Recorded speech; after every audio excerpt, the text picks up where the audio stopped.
Ethereal synchronicity, 444, yeah, back at y'all, live and direct. Got the sun right in my eyes, so it's a bit difficult to hold it, but we need it this way to work for lighting purposes. Anyway, it's talking about the full moon in Pisces, as it is currently that particular season, but I'm actually with a guy at the moment who had the initiative to basically be interested in what I was doing, so much so that he hopped over and wanted to come check it out. But the reason why I've mentioned that, thank you by the way, I love to, you know, it is what it is, like I love what I do, and I'm speaking to this man, he's passionate about like what he does and getting this thing going. So the water, yeah, and by the water, and that's why I thought I had to just throw you in there, and literally like, we're both water signs, so I'll speak about the elements. There's 4 elements. You've got the fire, which is represented by the sun shining on me and actually keeping me warm. This red is quite representative of fire, and it's actually considered the first sign in the the first element in the zodiac. Then you have earth, which, I mean, couldn't get a better example than that, right by the earth. And then we have air, which is all around me, and this is quite a sweet spot. And then we also have, last but not least, water. That is the sequence in which the elements run. Fire, the sun; earth, the ground; air, all around us and in the lungs, help the mind; and water, which we drink and helps keep us hydrated. So anyway, they're the 4 elements, are part of why Ethereal synchronicity 444 is what it is. So the sun is in Virgo, the moon is in Pisces, and as far as signs go in the zodiac, for a full moon to occur, the sun has to be in one sign, on one side of the zodiac, and the moon has to be on the other side, in another side of the zodiac, at 180 degrees exactly. So a full circle is 360 degrees, half a circle is 180 degrees. So moon in Pisces is sitting comfortably with Neptune at 17 degrees, and the sun in Virgo is sitting comfortably with Mars at 17 degrees. So you have Mars opposite Neptune. So the moon opposite the sun generally speaks to the point of consciousness now in the cycle between the sun and the moon, where we come to some illumination, some understanding of the seeds that we planted 2 weeks ago, when the moon met the sun in Virgo at around, I want to say 6, 7, 8 degrees. In fact, 14 degrees off that. Yeah, 7, 8 degrees.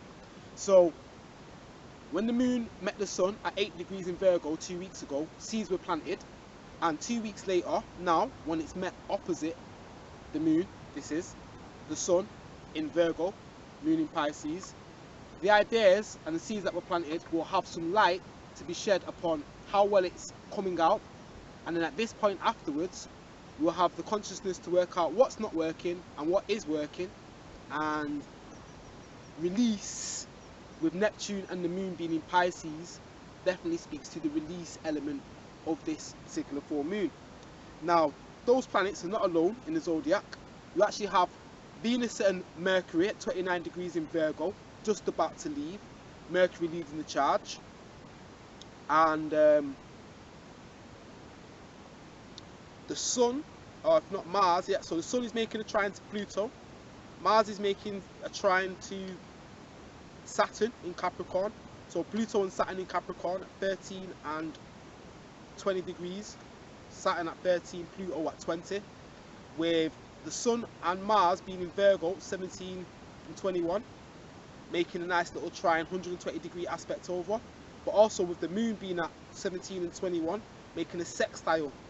So it's creating what is known as a wedge, I believe, or half a grand trine. So that is an opposition, a sextile, and a trine all together.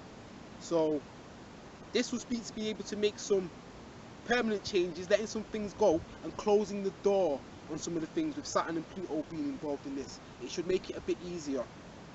And then yeah, I think a lot of good faith and wisdom may be not in question, but have to be balanced out, because Jupiter is sitting at not an exact but quite a tight T-square with the sun and moon, Mars and Neptune. So ideal, wisdom, action, consciousness and subconsciousness, inside emotions, all have to be balanced out, because you've got to think about the reality of working Virgo versus the ideal of the dream in Pisces versus the adventure in Sagittarius. Full moon in Pisces, what have I got to say for you guys in the signs? Well, full moon in Pisces is kind of some kind of a lightning in an area of consciousness in which is probably quite unconscious. Pisces is the 12th and final sign and speaks to the closure, sometimes the loss. That's it. Sacrifice and submission is actually what Pisces speaks to. And the faith also can be covered with Pisces, and the belief comes within the scope of Pisces, if you want to talk about what comes under Neptune and the Pisces sign. So a full moon in Pisces is definitely going to bring some kind of illumination to those areas in your life where your belief or your spirituality or something like that, some kind of dreams definitely come under Pisces. Right, I'm trying it right from the water. Very nice moment.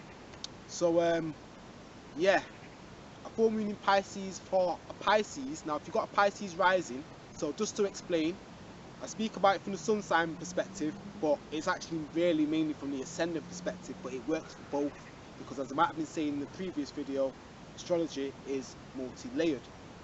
The foreground, the background, middle ground. So for Pisces and Pisces risings in particularly, you're going to have it in your first house, and that speaks to yourself and your identity and things that you get going and initiate. So for Aries, it's going to be, no, in fact I'm going to change my mind because I can. Yeah, I'm going to go backwards and do the houses forwards and the signs backwards. So for Aquarius, for you guys, it's going to be in your second house. That's going to deal with your finances, your values, your self-worth and things of that nature. For Capricorn, it's going to deal with your communications, ideas, short distance journeys, yeah, your writing, your thinking. For Sagittarius, it's going to be in your fourth house. That deals with home, family, roots and deeper psychology of the self. For Sagittarius, so I've got to go Scorpio. It's going to be in your fifth house. Yeah, Pisces is fifth. Scorpio. That's going to be children, pleasure, things you enjoy, things that you love to do, excitement, romance. Libra is going to be for the sixth house. That's work, health, routine, daily habits, that kind of thing that you do to earn your daily bread and daily crust. Virgo, pulling these faces here.